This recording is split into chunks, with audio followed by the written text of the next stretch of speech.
Hi, I'm Chris, and this is the Break It Down show. You know it is. That's right. We got Wes in the house, the Wesanata, and he's brought us a guy from the Chapel of Rock, Chris Bell, and he's played in incredible bands. I'm just going to go off the top of my head here with a couple of them. You played with the Thompson Twins. You played with Big Country. You played with Donovan. I mean, Gene Loves Jezebel. These are all bands that heck, I grew up with and loved. I mean, Donovan's been around forever. Thanks for coming on.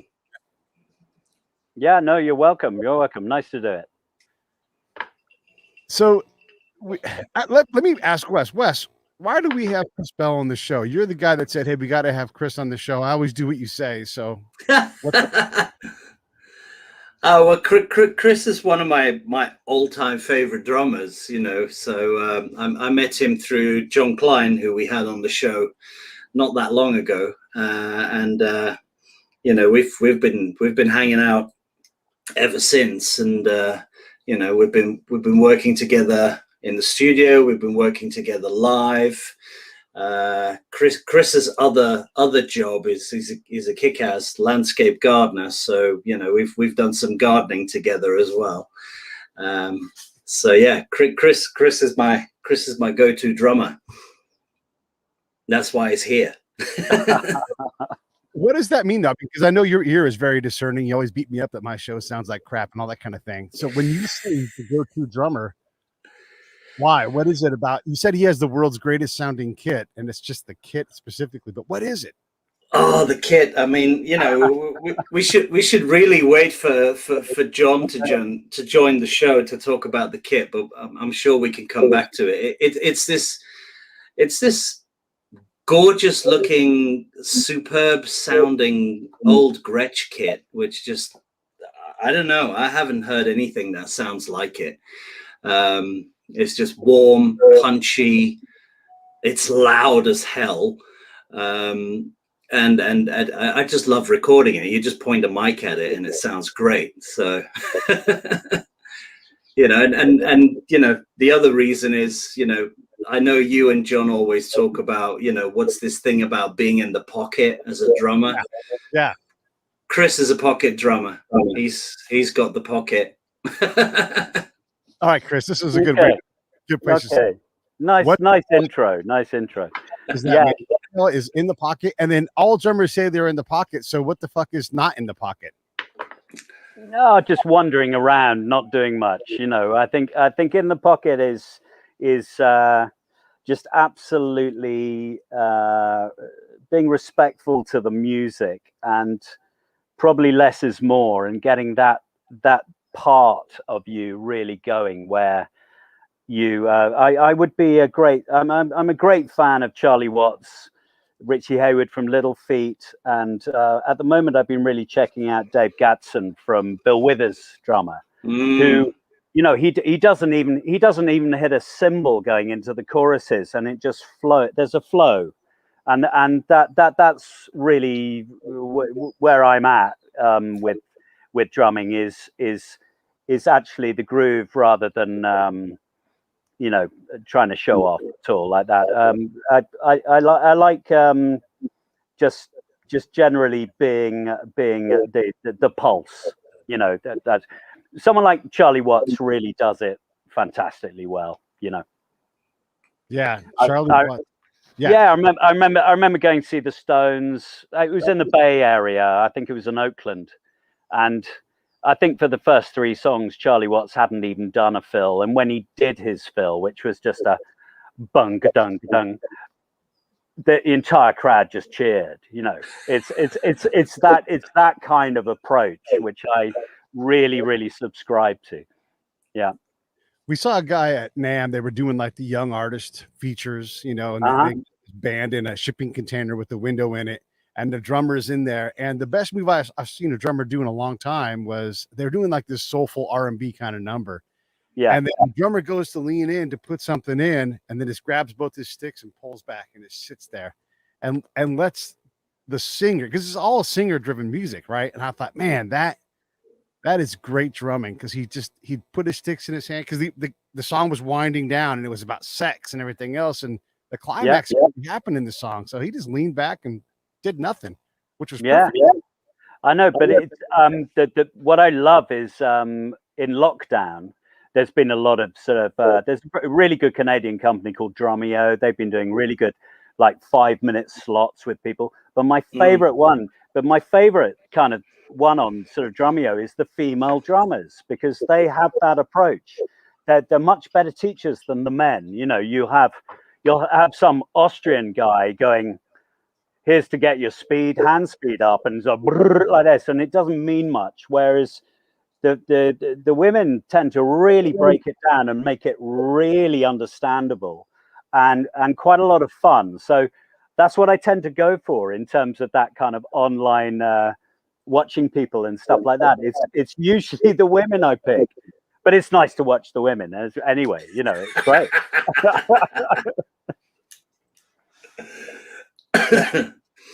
Wes, what do you think about that?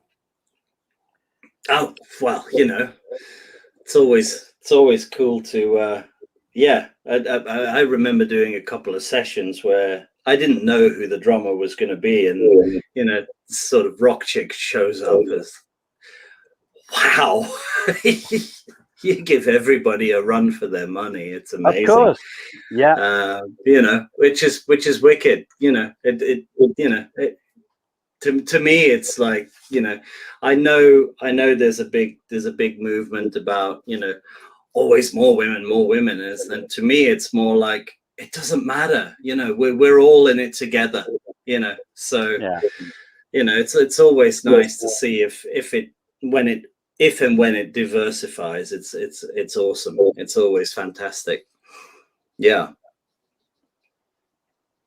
So you get to work for a band like Gene Loves Jezebel or Thompson Twins and all that kind of thing.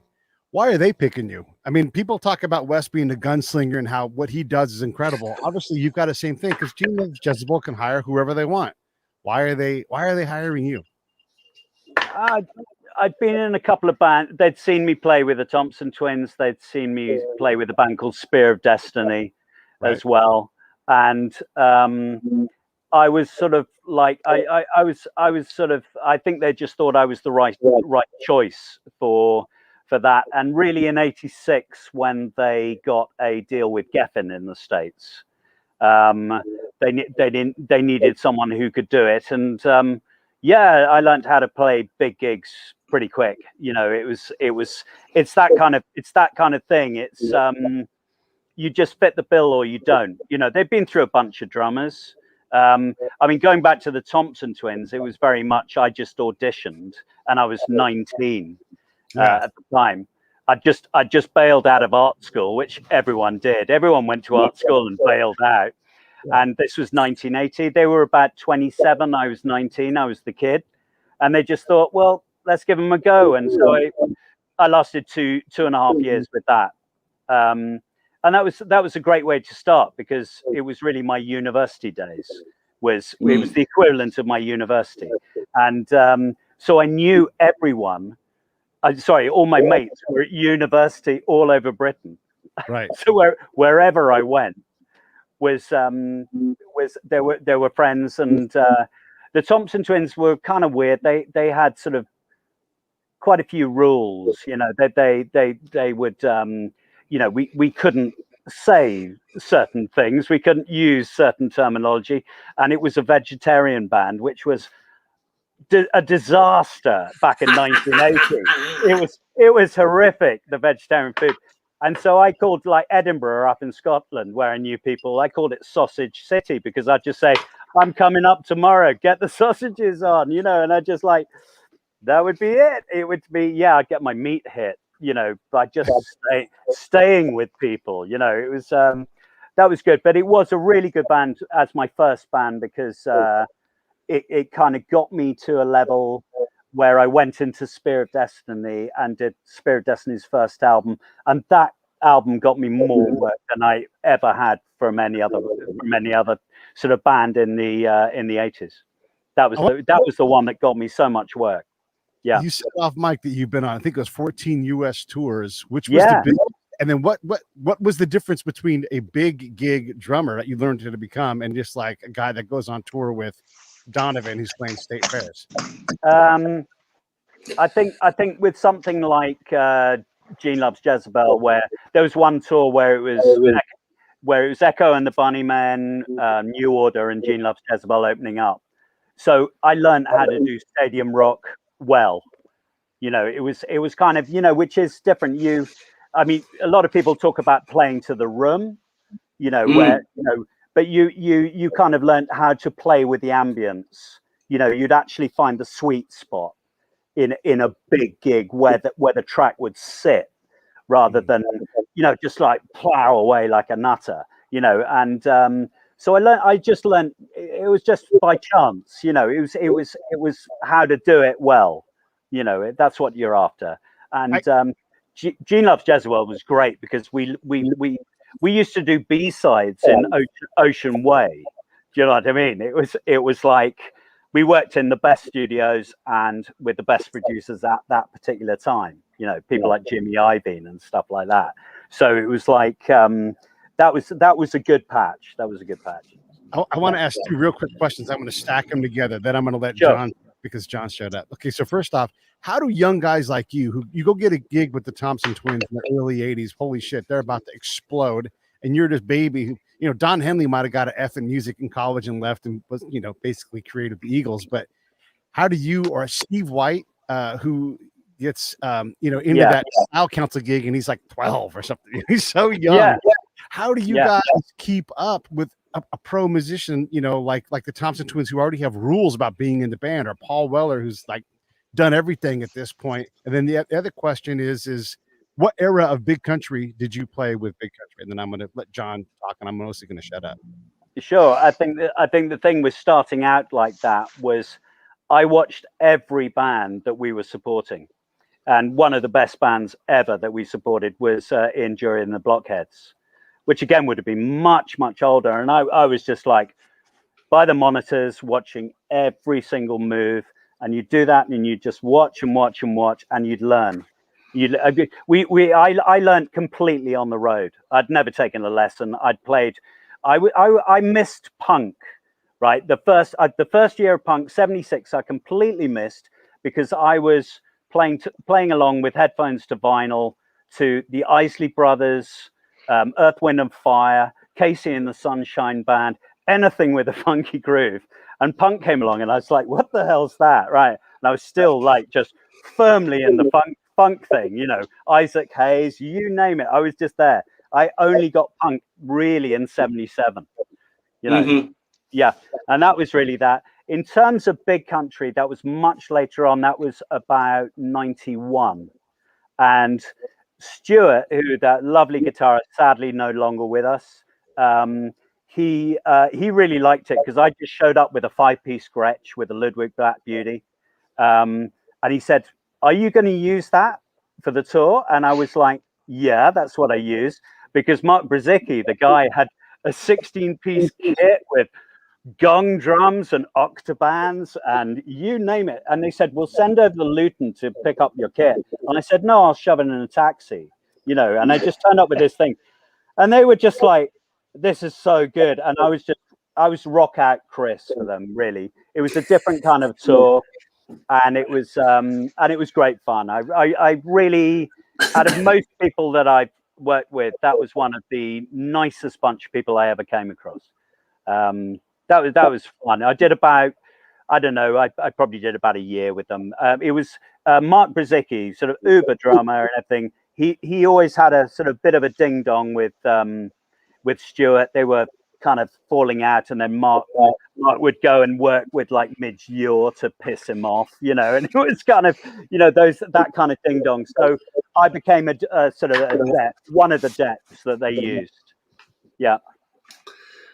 But you're a completely different drummer to Mark. I mean, I've worked with both of you, you know, and you know, when we go in the studio, you set up your kit, I throw some mics at it, you listen to the song and you go, yeah, I know what the fuck I'm doing, bang, bang, bang, and you groove away. As where Mark comes into the control room and listens to the track and writes a drum map in his head. I mean, it's probably safe to say he's more of a prog approach drummer, Mm. and you're more of a rock feel groove drummer. Yeah. You know, I'd agree with that, but I'm in terms of the album that we did, Wes, with Raie, and you'll remember the takes we did. Yeah. Where we're talking about milliseconds, but it was where the vocals sat, wasn't it? Yeah. It was Absolutely. we were after where the vocals just sat down, and actually everything was the same tempo, it was click tracked, but it would be suddenly the vocals would sit and they had space. Yeah, and then we'd absolutely. go, that's the take. So that was the approach, and I think for me that's the approach that I have, and I'd be employed for that. I wouldn't be employed for a jazz session or a prog session. Do you know what I mean? I'm much more, give me Bill Withers. Which brings us back to John's favorite topic, the pocket. Oh, pocket, man. The pocket. Yeah. Everybody, John Guerrero has joined the fold. Hey, and you know what? This is the greatest fold because, you know, I love the groove drummers, man. I'm a groove drummer myself. I'm in a band called Uncommonwealth, which I'm going to shamelessly plug because we have a gig this weekend at Black Star Pirate Barbecue at the San Pablo Marina. Come out and see us from 3 to 6. But, you know, all my favorite drummers are the guys that, you know, that I'm sure that you were listening to and I was listening to too, Murata and Purdy and, you know, just the guys who just lay in the pocket and make everybody else look good. And you've made a career of it. Yeah. I haven't really done anything else. Well, you know, Wes says that you've got the best sounding kit he's ever recorded, and that's really saying something. What other tricks do you have up your sleeve in terms of putting it down for everybody? Oh, what, in terms of kit? Yeah, why does the kit sound so good? It's just you get the overall picture from the entire kit. You don't get you know, it's not about the separation of things and you know, all the hoo-ha surround it. Oh, you know, I can't play. I haven't got an 8-inch tom. Do you know what I mean? It's what you get. You know, it's the type of thing where you want the overall picture of the kit. And I like Wes often does the Glyn Johns mic technique of the 4 mics. Yeah. Which is 2 condensers. Yeah. Yep. And that actually on the kit that I've got, which is a 78 Gretsch and Ludwig Black Beauty deep snare, the 6.5, that just works every single time.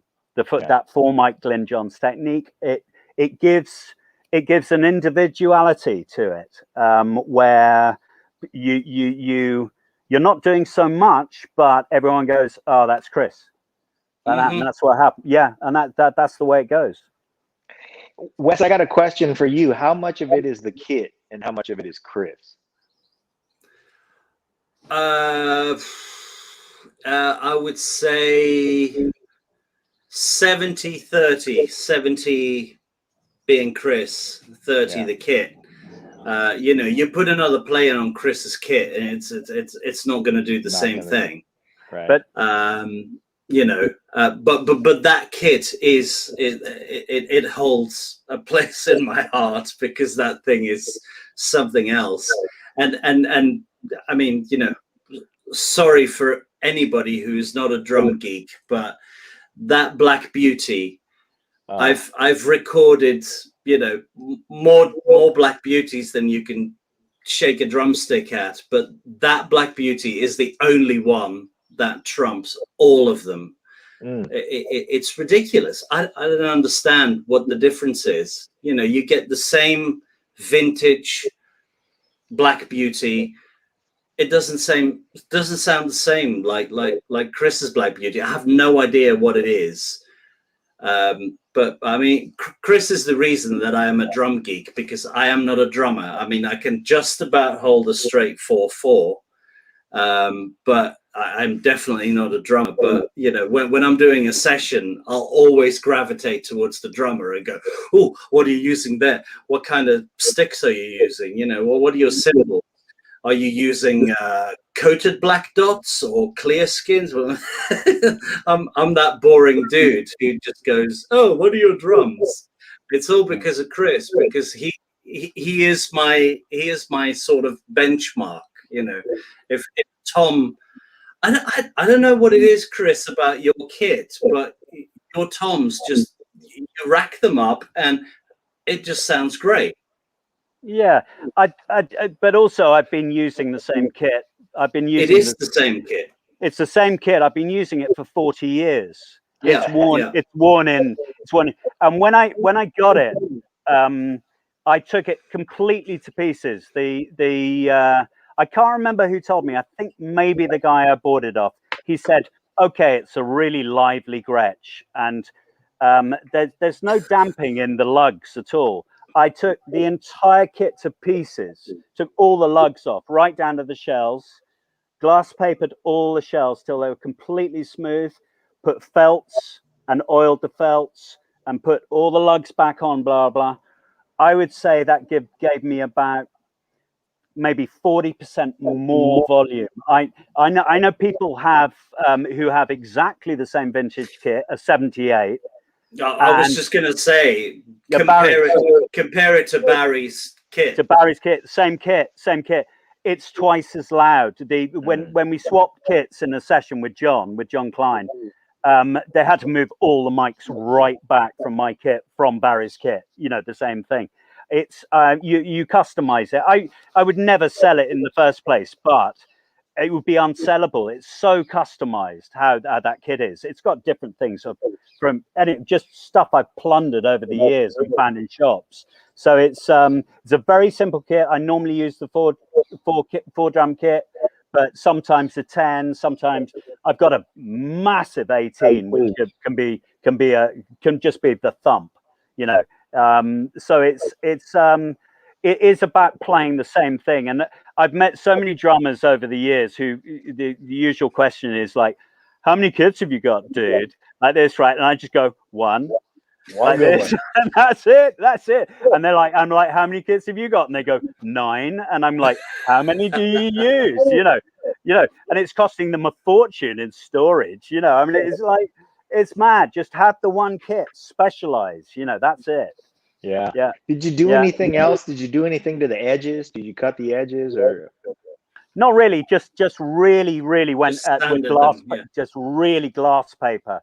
Just the thinnest glass paper I could find, and really went at it and went at it, top and bottom, and really did that. And it gave you, seriously gave me a load more volume. It was like a much bigger sound. Yeah. You just cleaned all the stuff off of it. Yeah, just let it ring. Absolutely. And but Gretsch still, a friend of mine supplied me with a Gretsch for a gig the other day. He said, "Hey, use my new Gretsch." Man, that was so lively. So lively. It's like tame the beast rather than trying to get character up. Do you know what I mean? You're just like, whoa, you know, it is. They're fantastic drums. They're my favorite kits, you know, Gretsch, obviously, you know. Yeah. Yeah. Well, you know, I'm in a British rock band. We're here in California, but we play all British rock songs. And our guitar player is from London, and he's our singer. So we do. You mentioned Ian Drury. We do "Wake Up, Make Love." And when you're watching bands like that, you know, and you're in the wings, what kind of tips did you pick up from the veteran drummers that you were on the road with? I think, I mean, a band I used to really love was Echo and the Bunnymen. And sadly, Pete DeFreitas is no longer with us. He died quite young. But that was a great band to watch. That was alternative British music, early 80s, where it really worked. There was something very special about that. But things like Ian Drury, I remember, you know, watching them where there wouldn't even be a count-in. It was so slick.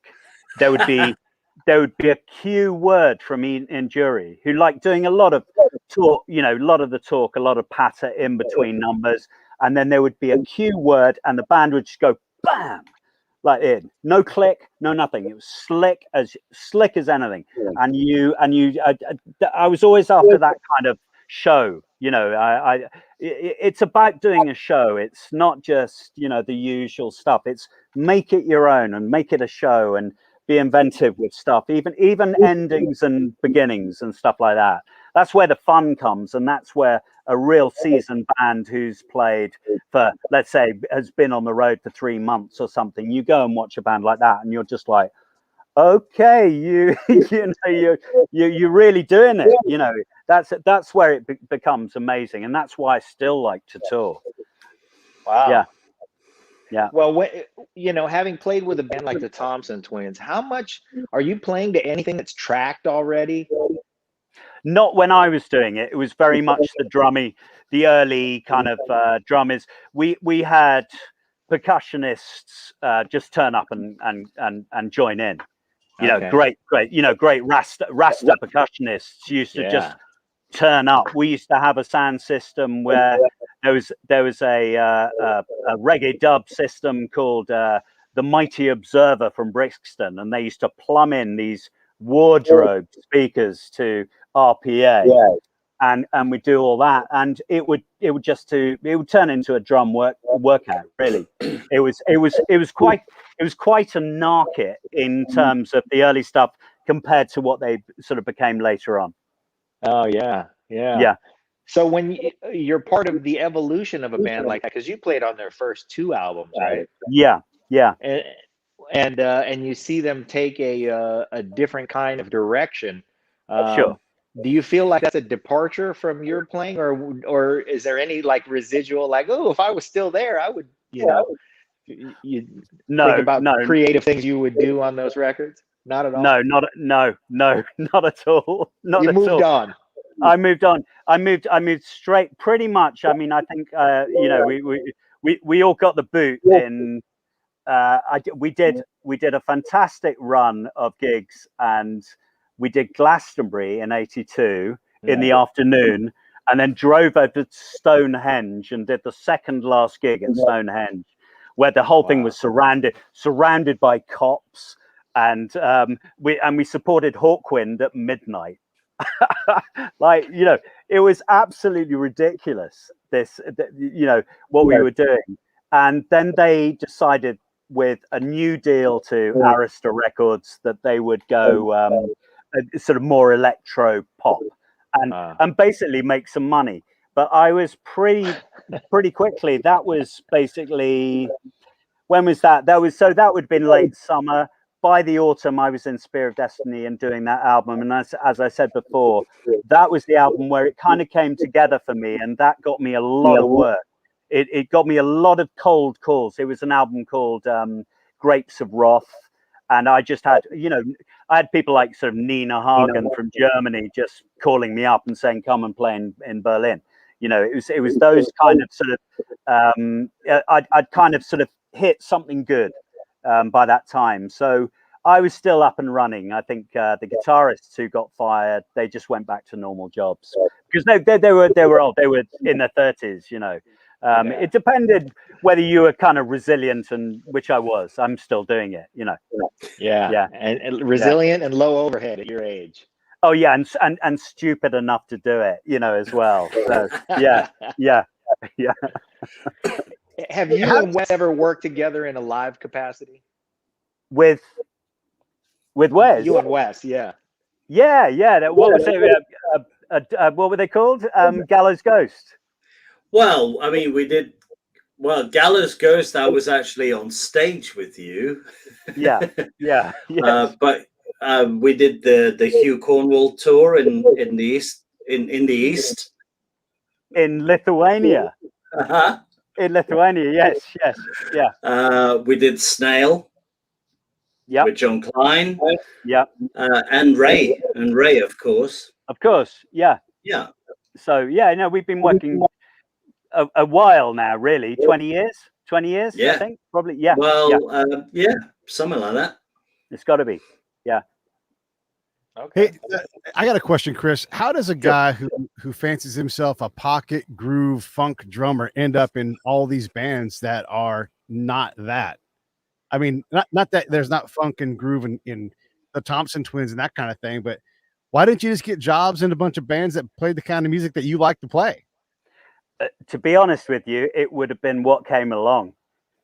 You know, really, it was like what, you know, who was looking for a drummer, various auditions. I mean, I got the Big Country gig. Literally, I think I was the last gig of about 16 of the highest tech drummers in London that they're doing, and I think I was the 6 o'clock spot in the evening, and they just given me 5 songs to learn, and I just nailed those 5 songs, and they just went, done. You got the job.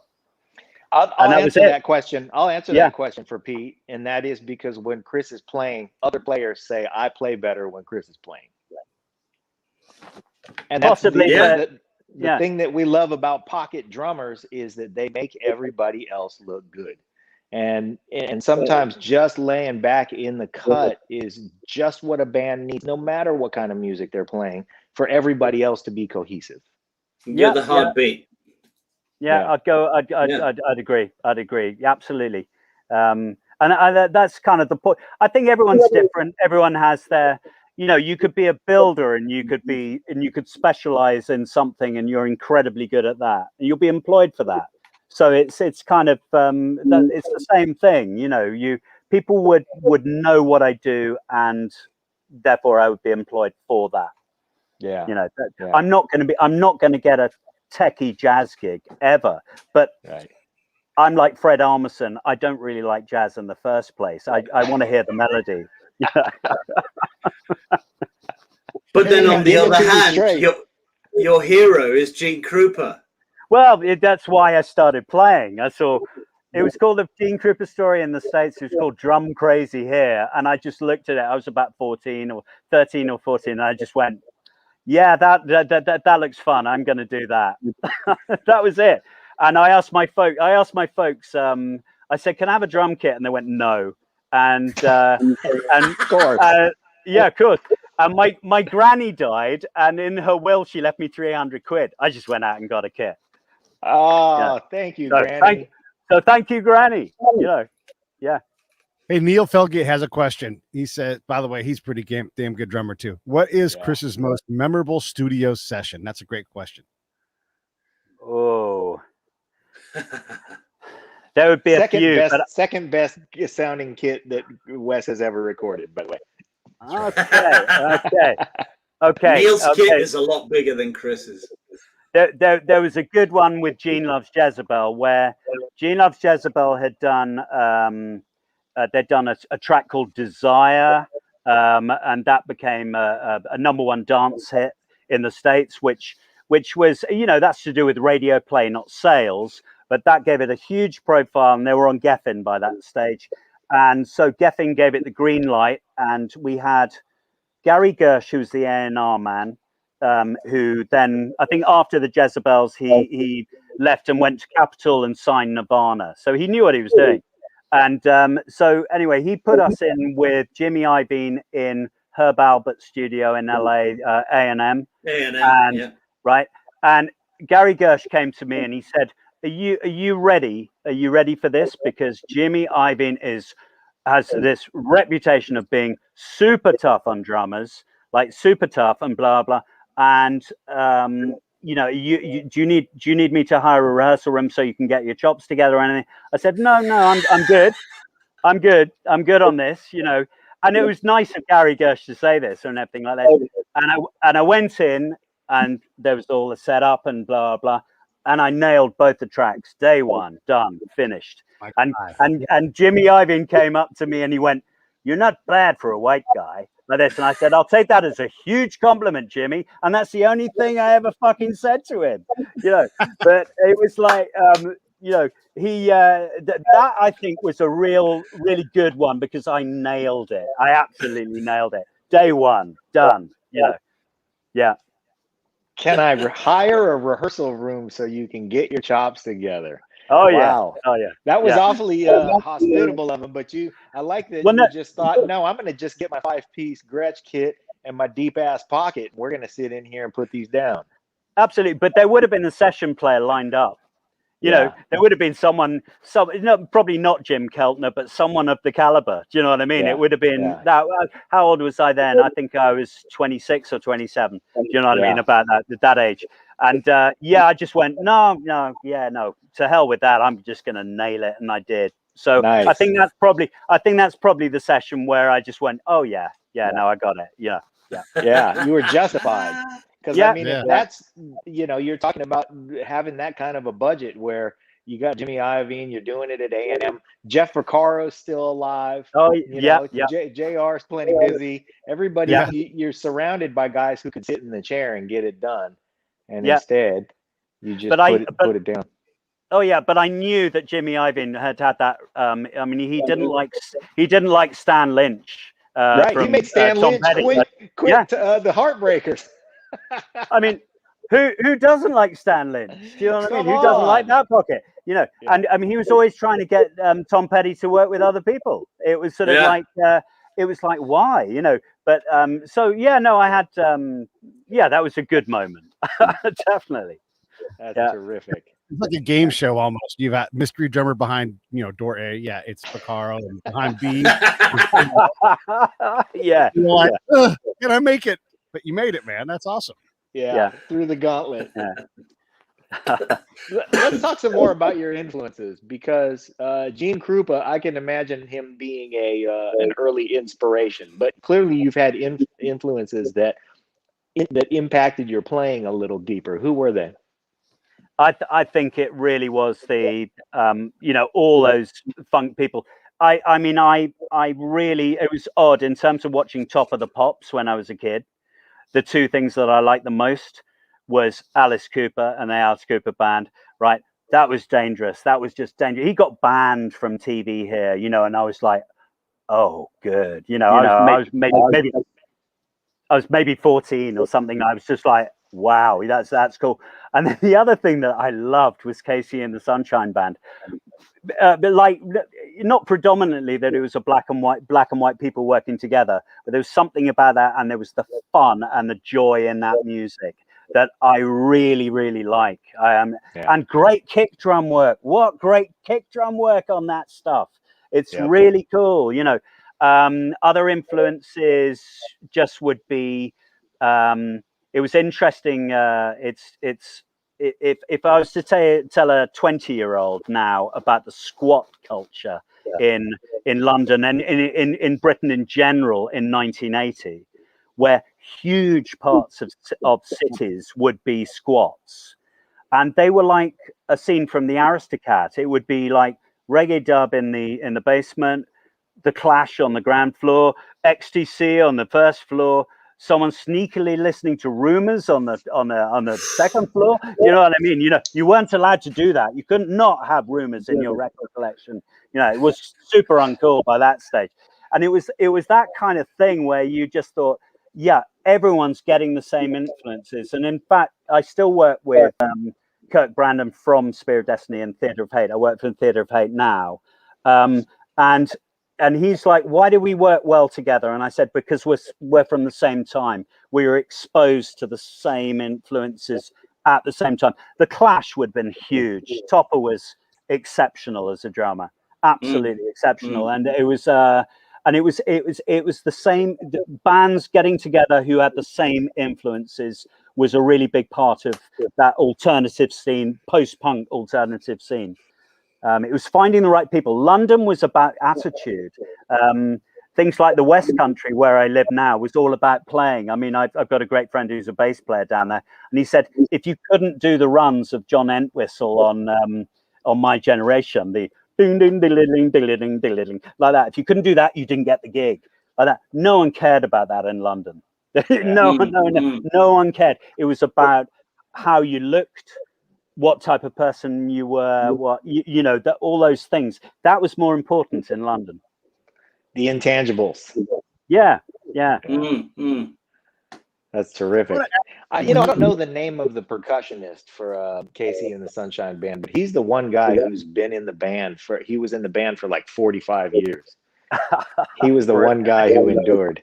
But yeah, those kind of things are indelible in our minds, and I think you probably left untold drummers in the in the thousands with that same indelible mark, where just some song that you played was the one that they learned.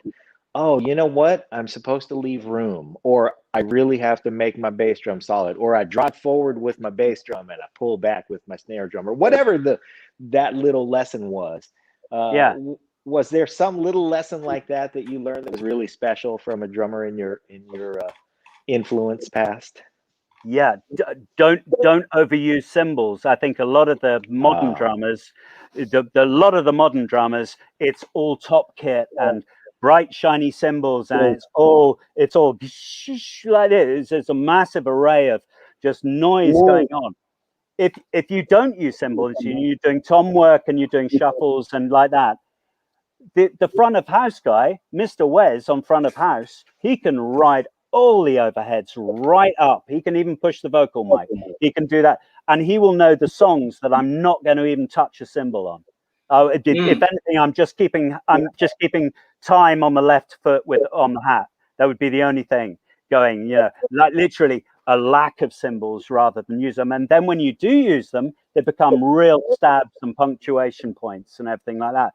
And then when you're doing maybe a sort of like a ride thing that's more complicated, again, it just sounds completely different to what you've been doing before. So you just mix it up. But I would say that's one thing that I've really learned, and what in terms of me now being sort of 60, it's like if I have drummers ask me about sort of why no cymbals, and I go, ask the front of house guy. Yeah, it works. It works every time. It works. It's just a simple trick, but it works. It works. Yeah. What do you have to say about that, Wes? It's true. I mean, especially in smaller venues, like the typical sort of smelly, sticky floor London rock venue. Yeah, they exist. There's usually not even a pair of overhead mics, because those things are so fucking loud. Those faders won't even go up. So yeah, that makes total sense. Sense. Yeah. If how about if you're playing an outdoor barbecue joint? Because that's what I'm faced with this weekend. I'd love to be doing that. I'd love to be doing that. Well, outdoor barbecue joints. I think the weather forecast for you, John, is about 18 miles an hour wind. Your cymbals are going to flange like buggery. Hey, what is it? For the Eagles. Where's the middle of Life in the Fast Lane, my favorite, the only track I like by the Eagles, because it sounds like ZZ Top, doesn't it? It just does. Wow. Yeah. Chris, what act have you not played for that you'd like to play for still? Oh, good play. Some of the in terms of a female, I'd love to do some work with PJ Harvey. Oh yeah, she would be really, really interesting to work for. And in terms of a male singer, I think Ian Brown from the Stone Roses. I'd love to do like a solo. His solo. I'm a big fan of his solo work as well. And yeah, it would be PJ Harvey and Ian Brown. Yeah. Wow. And why him in particular? I think I like his. I like the attitude, and I like the what he writes about. It's just mad stuff, and he's just got a turn of phrase which I really like. And I think he's got a lot more than people give him credit for. Yeah. And PJ Harvey's a different kind of artist. Why her? I just think she's got something that a lot of female singers don't have. For a start, she can work a desk. She can record an album all by herself if she wanted to. But she works with people. She's very interesting. She was very, I think earlier on, she was very unsure of herself, and then suddenly there was just a moment where it came together, and she was suddenly really confident and really powerful. And so I really like her for that. And Yeah, she constantly, she has a few regular guys that she uses, and then there's just floating other people that she uses again. Yeah, that would definitely be my first choice. Yeah. Can you relate to that turning point moment as a drummer, and when was it for you? Oh, what, where it came together? Yeah. I think there are different things at different times. I think, you know, I was never really a blues player, and I think more recently I've become a bit more of a blues player. More shuffles, more stuff. You know, listening to Little Feat and Richie Hayward, that's a really big thing for me.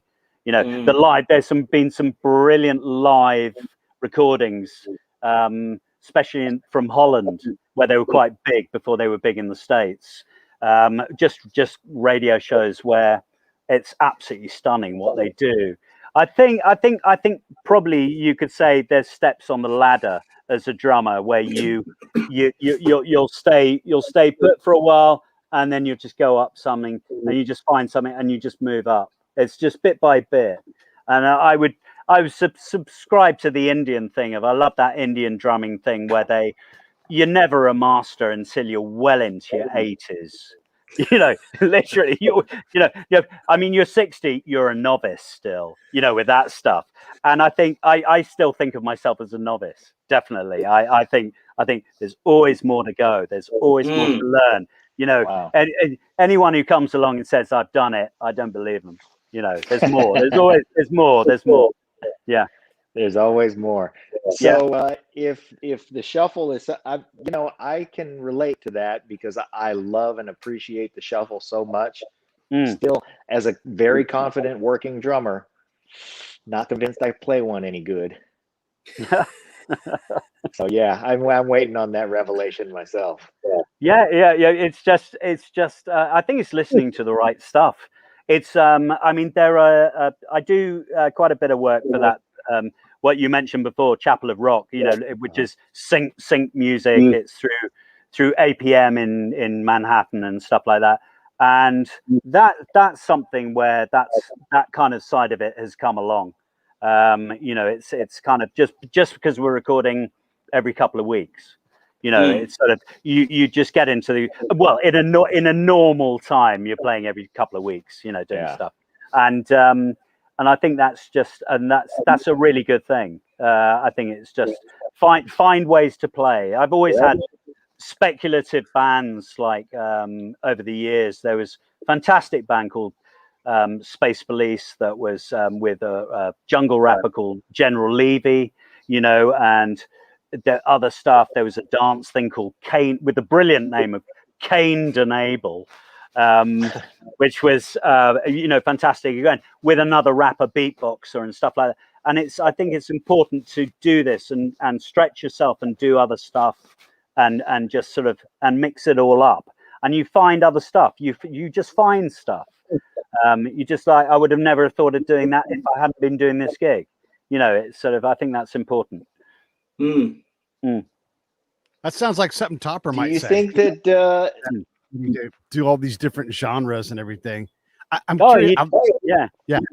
I've been curious. I've been asking this question: how do we define what new wave is? Like, you've been in bands that are alternative music, new wave, that kind of thing. Thompson Twins. A lot of it's rock and roll, but it's not. How do you describe it? The new, it was more. I think really what I had to describe it was the scene. The actual scene was as important as the actual bands and the music. The scene that was created. It was like there were certain clubs, there were certain things that happened where there would just be this sort of gathering of people who were all like-minded. And there was also, I think there's probably a really important sort of moment in New Wave, which was when people decided that they needed a dance hit. So, for instance, The Cure did The Forest, New Order did Blue Monday, and things like Simple Minds. They worked with Steve Hillage, and they did Love Song and The American. And it sort of, and that was a moment. And obviously the Thompson Twins at the time did In the Name of Love, and that was the first big hit.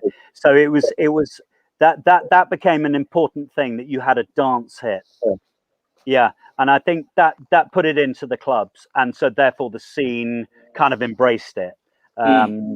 Even bands like A Certain Ratio, who were the first band to play the Hacienda Club, you know, they had you know, a huge dance hit, absolutely huge, called Shack Up. So it was I think that was a moment that happened, and that was probably 82. That was the time, was 82 when that happened. Well, where do you see yourself headed now? Because music has changed a lot. There's the scene has changed. Of course, COVID drastically changed a lot, but things are coming back to, live playing and stuff. What do you envision yourself doing in the next few years? Well, I'll certainly be doing Theatre of Hate with Kirk Brandon. I mean, I've known those people since '83. So it's like a big band of brothers, and it's a lot of fun going on the road. It still is a lot of fun going on the road, and hopefully we'll be able to get into Europe. We just don't know yet. That's the thing, which is we have no idea. I see myself just I'll carry on with that. I'll carry on with the sync music. It's actually a discipline that I quite like, because it's co-write and it's idea brainstorming on a really fast level. You know, we get tracks done for that in like 2 hours flat. I mean, mixed, finished, a lot. Yeah, it's a really fast process. I mean, yeah, we're not working usually with vocals. We're actually just using, it's just music. But it's very quick. I really enjoy that. There's obviously Raie. We'll see where Raie goes with the next album and everything. That's going to be fun. That's going to be fun doing that. I think there's going to be enough. I think there's going to be enough for people like me to do. Yeah, I hope the sync music reaches its income potential too. I think it does at bits and bobs. I just watched we got a track on a Netflix thing called Deadly Illusions at the moment, and the eye of illusions is a knife, and the picture is two women having a picnic, and I just went, oh, it's obviously the nanny did the murder, and I was absolutely right. But not only is she having an affair with the husband, she's having an affair with the wife as well. Hey, it's like, yeah. So that's the one we got at the moment out there. All right. So, yeah. So playing is sexy. Yeah. So I think it'll just march on in its own way. I mean, I do other stuff. It's I'm not that worried about it. I feel concerned for very young musicians at the moment, but my nephew is just about to do his first tour in Holland. So, he's a blues player, so he's off to Holland in September. So stuff is happening. It's okay. Yeah. Oh, that's good. Yeah. Well, and the other part of that question is, of all the stuff that's happening, what is it that you want to do to carve your spot? Because you've done practically everything. You've, toured the world, you've recorded a ton. Which of those things do you want to sort of ease into to claim as your part of the territory, as you experience as part of your career where you're a veteran? I think probably co-writes with writers. I think co-write, that's interesting. And you can also, I mean, I'll jot down. I mean, for instance, working with Theatre of Hate at the moment, the Kirk Brandon, he's got a sort of there's a new album. It's proper dystopian madness album, and sort of songs about I don't know, Night of the Demons and Jane Does and stuff like this. And I was watching Narcos on Netflix the other day, and I think the third episode is actually called The Men of Always, which is Pablo Escobar's take on the government, because he wants to go into politics, but he's blocked. Obviously, the biggest drug dealer in the world isn't going to go into politics, but it's The Men of Always. I immediately thought, that's a Kirk lyric, like that, and I'll take that to Kirk, and we'll probably work up a song. So it's kind of it's those kind of ideas where it's a simple idea and he'll either go for it or not. But I think those are the ingredients. That's all you need as an ingredient, is a little idea like that. Something you see on TV or something someone says in the street. I loved, there was an interview with Martin Knopfler where they went, how did you get to write Money for Nothing? And he said he was in a guitar shop and a delivery guy walks in and just starts slagging off everything in the guitar shop. Well, this is just money for nothing. I bet you get a blister on your finger, like playing that one, and that one must sound Hawaiian, and blah, blah. And Knopfler's just literally on the desk of the guitar shop and just pens it. The song's written in 15 minutes flat. It's that kind of stuff. You know, it's a great thing, you know, and that's where good music comes from. Situational music, anyway. Yeah. That's terrific. So it almost sounds like your playing it's just the language you speak, and you're seeking other forms of creativity on top of that. Just like the rest of us sort of want to do something and create something, but we all know how to talk. Your drumming is just a natural part of the way that you communicate, the way that we all just say things to each other. Is that fair to say? I would say that's fair to say. And other producers than Wes and everything, they're just going, you just play what you want to play, don't you? And I'm like, yeah, but they're like, but it works, you know, it works or it doesn't work. They can ask me to do something else. I'm fine with that. I'm not precious about it at all. But I mean, it's usually the stuff, how I see something will usually work in that format. You know, it's yeah. But I wouldn't be the usual. I mean, a lot of people do the Brzezicki, you know, the high-end session guys probably do write roadmaps because the client's playing a load of money. They can actually see the process. Do you know what I mean? With me, I just listen to a track once and then go, okay, let me at it. Let me at it and I'll go for it. Do you know what I mean? And that's the way I work, you know. So they might go, oh, he's done in half an hour, you know. So yeah. So it's I think different things for different people. I think that's it. Yeah. Wes, will you tell us something about Chris's ability to say the right thing at just the right time? I mean, musically speaking. Well, I've been thinking about this because I had a feeling this question might pop up, and I'm not sure if it was the right thing at the right time, but it definitely was for me. It was like we were at a gig deep down in Lithuania, and I was at front of house, and it was such a bizarre gig because the backstage was a strip club, and there are some pictures of Chris and I on the there are some pictures of Chris and I on the pole together. Yeah.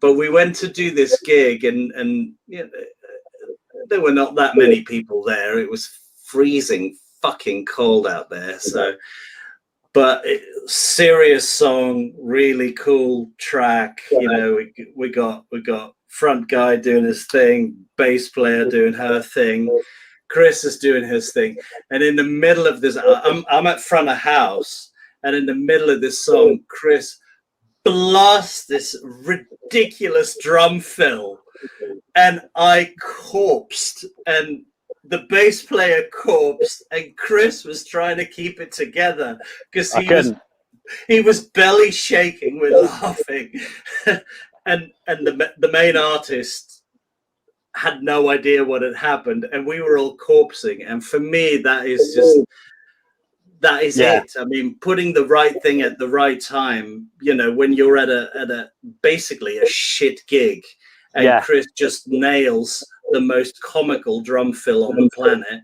Oh yeah, and we had the best time that night. We just corpsed. Yeah, it was a proper falling down the stairs fill, wasn't it? It was like over 2 bars long, you know. It was like, it was no. I think I just got bored and had a spaz out, you know. I mean, you did, but at the same time, during a session, a serious session, you know, you'll be grooving along, and there'll be like one floor tom hit, which is just a goosebumps, right time, or the classic Chris Bell snare fill, which is like da da da da da da, and it's just on the money, right place, right time. That's it. Don't change it. Maybe you'll do another take that's better, but I'll go and steal that fill because it's awesome. Yeah.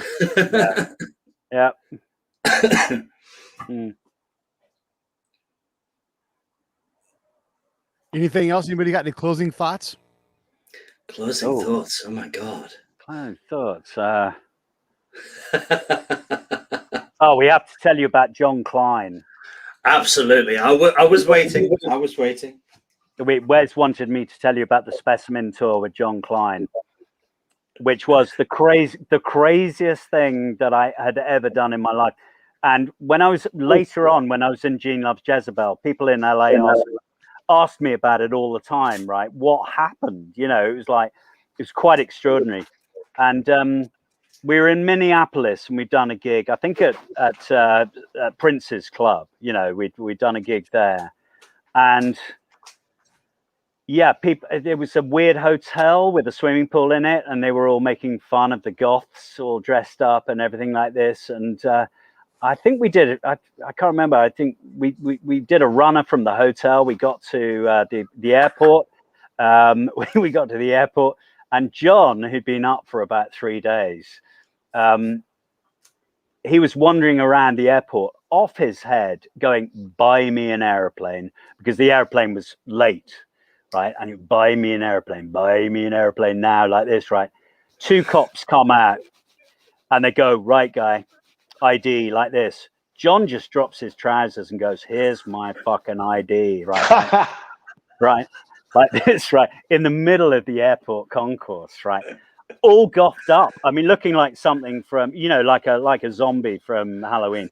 And he's it's like we just grab him and we just like managed to calm the cops down, I mean, like, because we're just like, oh God, jail in Minneapolis, the entire band, but it didn't happen. We got away with it. But John had that in him. He had that in him.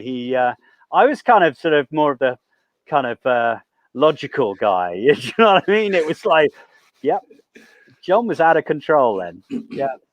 But anyway, that's the parting shot. John Klein. Good luck to you. Yeah. We love him.